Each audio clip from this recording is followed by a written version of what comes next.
Boa noite a todos. Sejam bem-vindos à nossa disciplina de prestação de contas na administração pública. Eu sou o professor Cláudio e teremos uma carga horária de 30 horas, onde abordaremos os seguintes aspectos.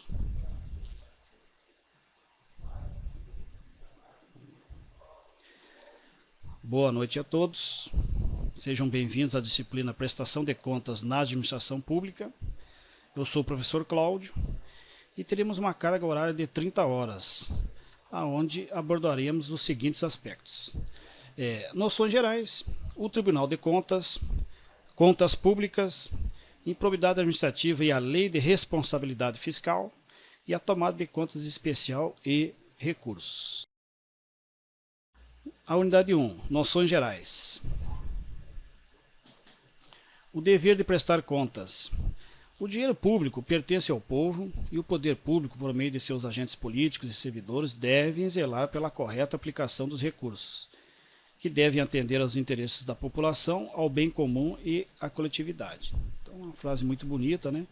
Mas algumas vezes a gente verifica aí que há algumas malfeitorias, né, com relação à aplicação do recurso público. Constituição Federal. Então, a Constituição Federal, lá no artigo 70, ela diz o seguinte: a fiscalização contábil, financeira, orçamentária, operacional e patrimonial da União e das entidades da administração direta e indireta quanto à legalidade, legitimidade, economicidade, aplicação das subvenções e renúncia de receitas será exercida pelo Congresso Nacional mediante controle externo e pelo sistema de controle interno de cada poder. Então nós vemos aqui que a nossa Constituição Federal, então, ela atribui ao Congresso Nacional que execute aí, então, o controle externo, né? Auxiliado aí pelos sistemas de controle interno que nós veremos mais para frente. A administração pública. A administração pública pode ser compreendida como sendo a gestão de bens e interesses da coletividade na esfera dos 3 níveis de governo: federal, estadual e municipal. Controle externo e interno. Externo, exercido por um órgão diverso daquele que é controlado. O controle externo é aquele exercido pelo Poder Legislativo com o auxílio do Tribunal de Contas. Então, o grande fiscalizador aí das contas públicas é o Poder Legislativo, né? Auxiliado, né, pelo Tribunal de Contas. Interno, é realizado pelo próprio órgão sobre suas pessoas e atividades, né? Então, a grande maioria das auditorias e fiscalizações é feito pelo próprio órgão através do seu controle interno. No âmbito federal, a Controladoria Geral da União exerce a função de órgão central do sistema de controle interno do Poder Executivo Federal. Então, a CGU, inclusive, ela é responsável em apresentar as contas da Presidência da República ao Tribunal de Contas para que ele faça a apreciação, né? E controla todo o sistema aí de controle interno, né, do Poder Executivo. Essa matéria que eu fiz questão de colocar aí, então ela se relaciona aí às visitas que a CGU faz anualmente a diversos municípios, governos do estado, né, levando as boas práticas na gestão do recurso público, né, levando orientações, né, com relação à boa aplicação do recurso público, né. São bem diferentes das visitas realizadas pelo TCU, que nós veremos aí logo à frente. Responsáveis pelas contas. Decreto-Lei número 200 de 67. Artigo 93. Quem quer que utilize dinheiros públicos terá de justificar seu bom e regular emprego na conformidade das leis, regulamentos e normas emanados das autoridades administrativas competentes. Então, não citei o que falar, né? Artigo 80. Os órgãos de contabilidade escreverão como responsável todo ordenador de despesa, o qual só poderá ser exonerado de sua responsabilidade após julgadas regulares suas contas pelo Tribunal de Contas. Então, o OD fica vinculado àquele período pelo qual ele foi responsável pelas contas, enquanto o tribunal não julgá-las, né, e julgá-las regulares. Parágrafo 1º. O ordenador de despesas é toda e qualquer autoridade cujos atos resultarem em emissão de empenho, autorização de pagamento, suprimento ou dispêndio de recursos da União, ou pela qual esta responda. Então, é aquele que efetivamente realiza lá os pagamentos, as transferências de recurso, né? A figura do ordenador de despesa. O ordenador de despesa, salvo conivência, não é responsável por prejuízos causados à Fazenda Nacional decorrentes de atos praticados por agentes subordinados que exorbitaram das ordens recebidas. Isso aqui é bastante questionável, né? Porque se o OD, um exemplo, ele se omitir em abrir uma tomada de conta especial, em apurar uma irregularidade, ele vai ser responsabilizado, mesmo, né, não tendo participado do ato, né?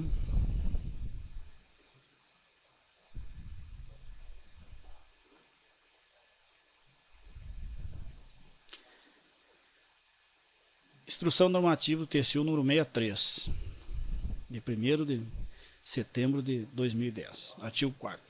O Tribunal definirá anualmente em decisão normativa de natureza sigilosa as unidades jurisdicionadas cujos responsáveis apresentarão contas ordinárias para fins de julgamento, sob a forma de tomada ou prestação de contas, ficando os responsáveis pelas demais unidades jurisdicionadas dispensados de apresentar as suas contas ao tribunal para essa finalidade. Então, nos termos do artigo 6º da Lei 8.443/92, né, que é a lei orgânica do TCU. O que quer dizer isso aí?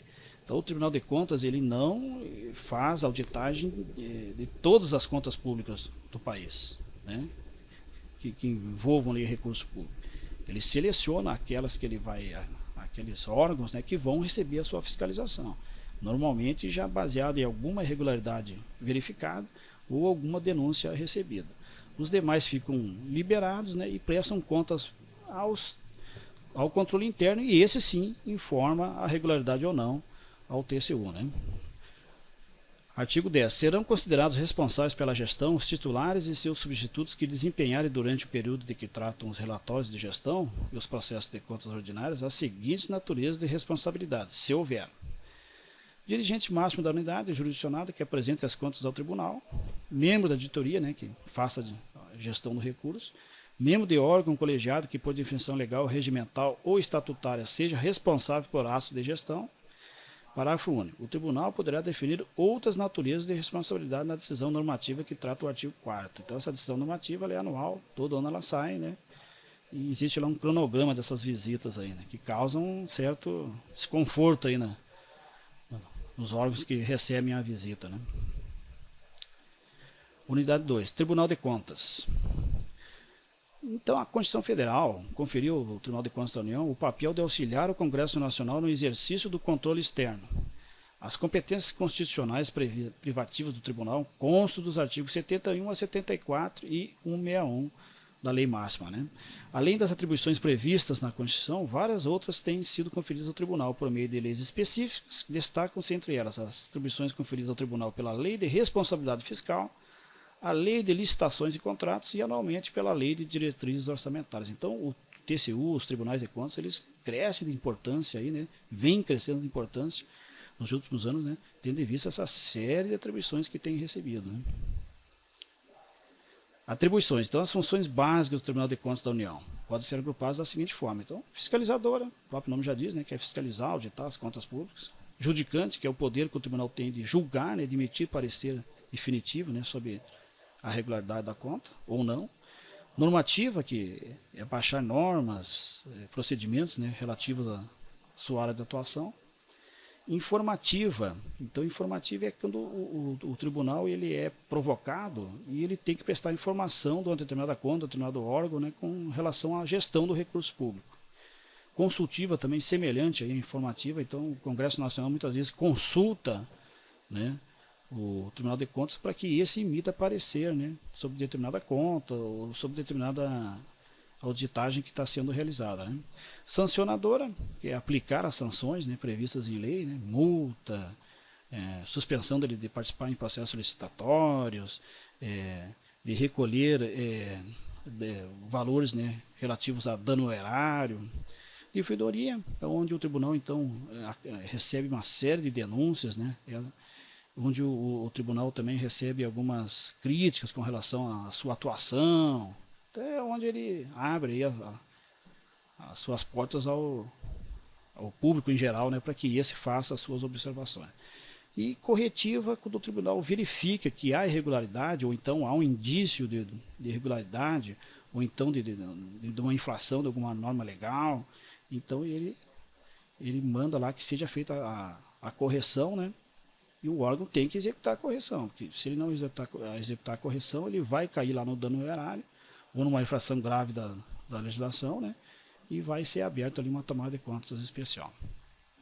E algumas têm o caráter, então, educativo. O que seria isso? Então, é através do simpósio que o tribunal faz, das suas visitas que o tribunal faz, né, das suas palestras, das suas divulgações das suas atribuições e atos na internet, lá no seu site. Então aí ele divulga aí, o que o tribunal faz no seu dia a dia e e a importância que tem, né, a fiscalização aí das contas públicas. A estrutura. Então, compõe-se de 9 ministros, 6 deles são indicados pelo Congresso Nacional, 1 pelo Presidente da República e 2 escolhidos entre auditores e membros do Ministério Público, que funciona junto ao Tribunal. Os ministros do Tribunal de Contas da União serão nomeados dentre brasileiros que satisfaçam os seguintes requisitos: mais de 35 e menos de 65 anos de idade, idoneidade moral e reputação ilibada, notórios conhecimentos jurídicos, contábeis, econômicos e financeiros ou de administração pública, mais de 10 anos de exercício de função ou de efetiva atividade profissional que exija os conhecimentos mencionados no inciso anterior. Então você vê de cara aí que realmente não é qualquer cidadão, né? Requer uma boa bagagem aí de conhecimento e de experiência, né, específica aí. Tribunal de Contas nos estados, municípios e Distrito Federal. Em alguns estados da federação, tem-se apenas o Tribunal de Contas do Estado, o qual é responsável pela análise das contas estaduais e municipais. Então, isso aí é a grande maioria dos estados, né? Em outros, existe o Tribunal de Contas do Estado e o Tribunal de Contas dos municípios, que é aqueles estados que têm um Tribunal de Contas que ele julga as contas do governo federal, do governo estadual, né? E aquele Tribunal de Contas que julga as contas dos seus municípios, né? Tem-se ainda uma terceira situação na qual existe o Tribunal de Contas do Estado e o Tribunal de Contas do município. Esse é o caso de São Paulo e Rio de Janeiro, onde os respectivos tribunais analisam as contas apenas das capitais estaduais.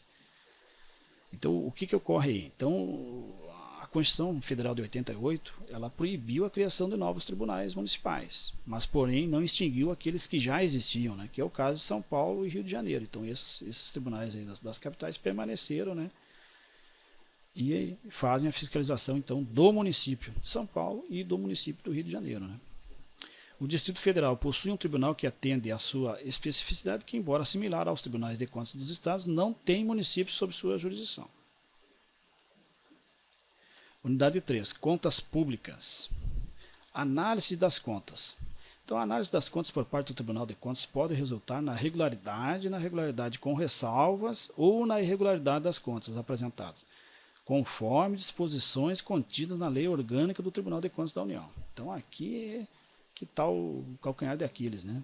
Irregularidades ou não, né? Então, quando a conta fica irregular, aí ela traz transtorno para a administração, né?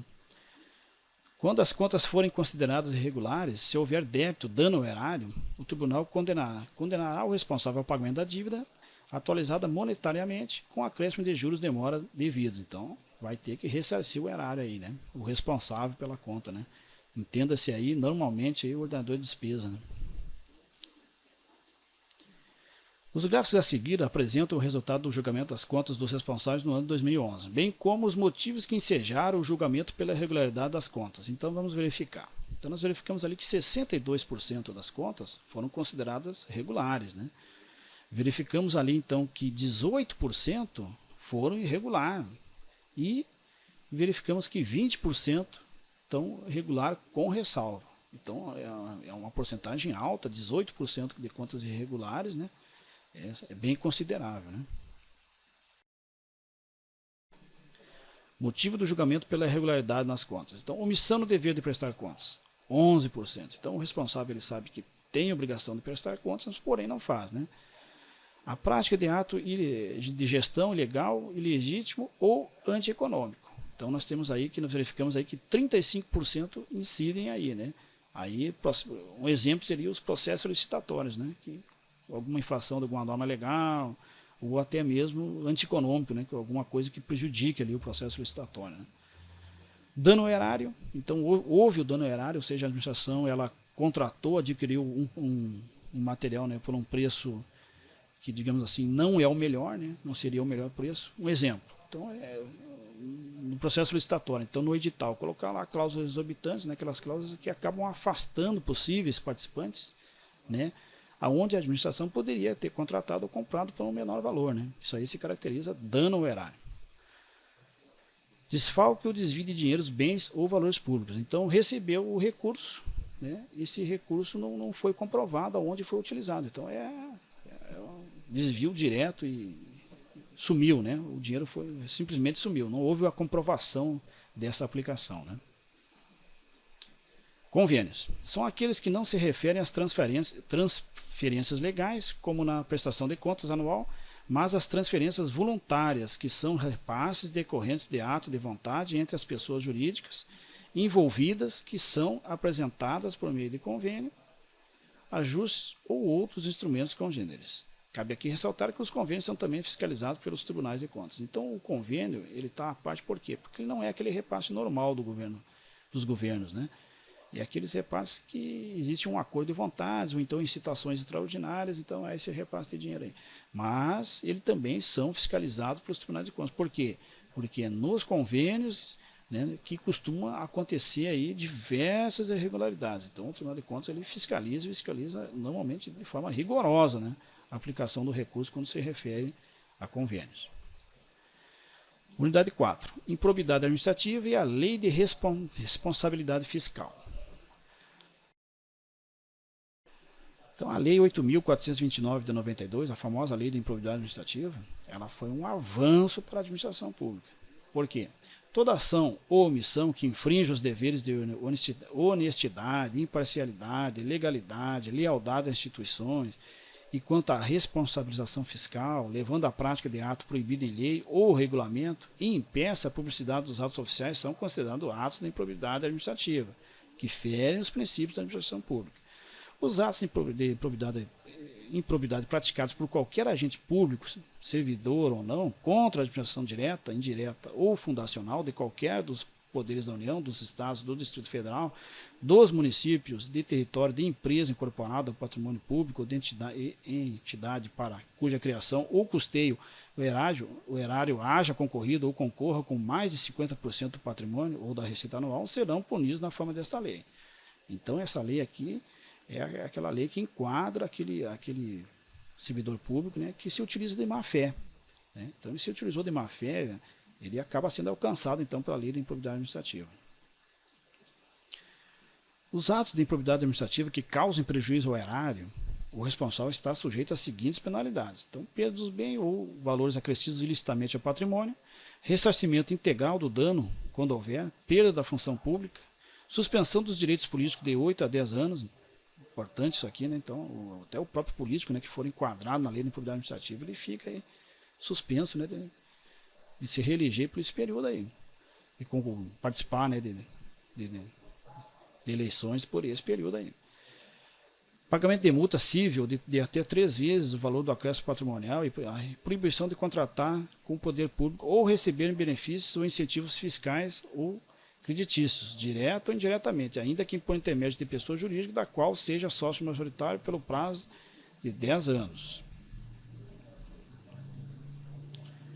Improbidade administrativa, então, se relacionando aqui o site do Conselho Nacional de Justiça. Então, lá podemos realizar consultas a título da CPF ou CNPJ com fins de verificar a situação com relação a processos por improbidade administrativa. Então, qualquer cidadão entra lá, lança ali o CPF ou o CNPJ, né, e verifica, né, se há algum processo de improbidade administrativa ou não, né. Muito bom essas consultas aqui. O princípio da transparência, né, quanto mais, melhor. Lei de Responsabilidade Fiscal. Então, a Lei Complementar número 101, de 4 de maio de 2000. Então, também foi um grande avanço, né, para a administração pública. Uma lei que no início, né, se achava que ela não ia pegar, mas ela pegou, né, e hoje respeitada, né, o pessoal realmente cumpre a lei, né, porque se não cumprir, vai ser responsabilizado. Então, estabelece normas de finanças públicas voltadas para a responsabilidade na gestão fiscal, estimulando a atuação dos órgãos governamentais que exercem atividade de controle. A transparência na gestão fiscal é o principal instrumento para o controle social. E os instrumentos de transparência podem ser encontrados nos artigos 48 e 49 da lei. Então, vejamos lá. 48. São instrumentos da transparência da gestão fiscal, os quais será dado ampla divulgação, inclusive em meios eletrônicos de acesso público, os planos, orçamentos e leis de diretrizes orçamentárias, as prestações de contas e o respectivo parecer prévio ou relatório resumido da execução orçamentária e o relatório de gestão fiscal e as versões simplificadas desses documentos. Então, tudo tem que ser dado na maior transparência possível, né? Artigo 49. As contas apresentadas pelo chefe do Poder Executivo ficarão disponíveis durante todo o exercício no respectivo Poder Legislativo e no órgão técnico responsável pela sua elaboração, para consulta e apreciação pelos cidadãos e instituições da sociedade. Entenda-se aí também, né, hoje um grande número de municípios, aí, Estado, governo federal, já coloca lá sua prestação de contas na internet, onde qualquer cidadão vai lá com toda a comodidade, consulta, verifica, né, a regularidade. Né. Então, com a massificação do acesso à internet, ficou mais fácil o controle do cidadão comum sobre gastos com as contas públicas. Com uma rápida consulta à internet, ao sítio das prefeituras, governos, estados, entre outros, verificaremos que lá constam os respectivos demonstrativos das contas públicas, onde fica claro os limites rígidos que a lei impõe ao chefe do executivo, com relação ao controle das receitas e despesas. A lei da responsabilidade fiscal tem por principal finalidade impedir que a União, estados e municípios gastem mais do que arrecadam ou transfiram pesadas dívidas para os governos subsequentes. Né? Isso aqui até alguns anos atrás era comum, né? Um governo arrebentava o outro governo porque transferia lá muitas dívidas. Né? Os administradores de recursos públicos têm que se manterem fiéis ao planejamento previsto no Plano Plurianual, né? O PPA, a Lei de Diretrizes Orçamentárias, LDO, e a Lei Orçamentária Anual, a LOA, sob pena de serem enquadrados na Lei da Responsabilidade Fiscal. Então tem que cumprir o que está previsto. Né? Então começa lá no governo federal e vem baixando, o governo estadual vai se adequando, os governos municipais vão se adequando, né? Para que se faça então o cumprimento fiel do que está previsto nessas leis aí. Unidade 5, tomada de contas especial e recursos. Tomada de contas especial. Então é um nomezinho aí que nenhum administrador público aí quer ouvir, né? Porque ele sabe que alguma regularidade há, né? E que ao final dessa tomada de conta especial, né? Vai ser imputado uma multa, ou vai ter que recolher o dano causado ao erário, ou vai sofrer uma sanção administrativa, né? É um processo devidamente formalizado com rito próprio, que visa a apuração de responsabilidade por ocorrência de dano à administração pública federal e a obtenção do respectivo ressarcimento. Né? Artigo 3º da Instrução Normativa 56 do TCU, né? Que é específica aí com relação à abertura de tomada de conta especial. Em regra, a tomada de conta especial deve ser instaurada pela autoridade competente do próprio órgão ou entidade jurisdicionada, responsável pela gestão dos recursos, depois de esgotadas as providências administrativas internas com vista à recomposição do erário. A não adoção dessas providências, no prazo máximo de 180 dias, caracteriza grave infração à norma legal, sujeitando a autoridade administrativa federal competente omissa a imputação da sanção, né, cabíveis, incluindo a responsabilidade solidária no dano identificado. O que se entende por aqui? Então, quando é aberto uma tomada de contas especial, ela tem que ser conduzida, se for dentro do próprio órgão, tem que ser conduzida até o final, não pode se interromper em algum momento. Por quê? Porque no final desse prazo de 180 dias que é concedido pelo TCU, né, se o responsável pelas contas ele não finalizou, ele interrompeu a tomada de contas sem um motivo justificável, ele vai ser responsabilizado, né, pelo dano erário, né, pela irregularidade ali que porventura for apurada. Né. Conforme estabelece o artigo 1º da Instrução Normativa 56, né, de 2007, e subsidiariamente como previsto na Lei 8.443/92, a Lei Orgânica do TCU, são determinantes para a instrução da tomada de conta especial a ocorrência de pelo menos um dos seguintes fatos. Então, aqui de novo, né? Omissão no dever de prestar contas. Então, ele está em tudo, né? Se omitiu, vai ser responsabilizado, né? Não comprovação da aplicação dos recursos repassados pela União mediante convênio, contrato de repasse ou instrumento congênero. Então, ou seja, recebeu o recurso, e esse recurso ele foi utilizado, mas não conseguiu comprovar, né? Ocorrência de desfalque, desvio ou desaparecimento de dinheiros, bens ou valores públicos. Então aqui é a mesma coisa, só, normalmente aqui com as transferências normais, né? Também não conseguiu comprovar a aplicação daquele recurso, vai ser aberto uma tomada de conta especial. Prática de ato ilegal, ilegítimo ou antieconômico de que resulte dano à administração pública federal. Então, infringiu uma lei, né?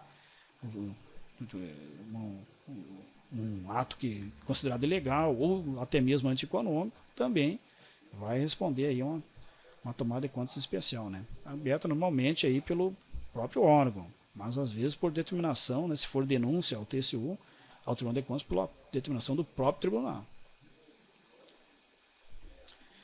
Tomada de contas interna. Normalmente é instaurada pelo próprio administrador público que tem competência para instaurá-la, ou acatando determinação do Tribunal de Contas. Então, foi aquilo que nós já falamos, né? Então, ele verificou que há uma irregularidade, uma infração de alguma norma legal, algum ato antieconômico, alguma coisa, ele tem que abrir uma tomada de contas interna, né?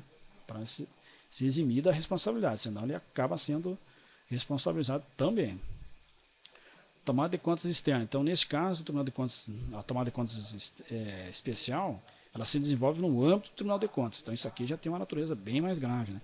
Onde o responsável ou responsáveis é chamado para apresentar a sua defesa ou recolher o valor do débito que lhe está sendo atribuído. Então, o Tribunal de Contas comunica, né? O responsável, a quem está sendo imputado, ele se defende e ao final lá sai o parecer do tribunal, né? Cabe aqui salientar que esses pareceres são sempre através de acórdãos, né? Então, os ministros eles baixam os pareceres através de acórdão para recolher o dano erário ou então receber uma multa ou o que for, né?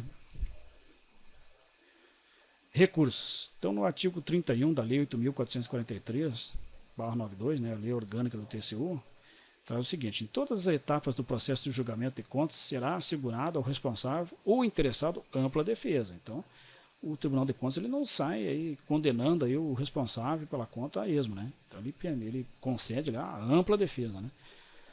Artigo 32. Da decisão proferida em processo de tomada ou prestação de contas, cabem recursos de reconsideração, embargos de declaração e revisão. Parágrafo único. Não se conhecerá de recurso interposto fora do prazo, né? O famoso recurso intempestivo, né? Salvo em razão da sobreveniência de fatos novos na forma prevista no regimento interno. Artigo 33. O recurso de reconsideração, que terá efeito suspensivo, será apreciado por quem houver proferido a decisão recorrida. Então é para a mesma autoridade, né? Na forma estabelecida no regimento interno e poderá ser formulado por escrito uma só vez, pelo responsável ou interessado ou pelo próprio Ministério Público, né? Junto ao tribunal, dentro do prazo de 15 dias, contados na forma prevista no artigo 30 desta lei.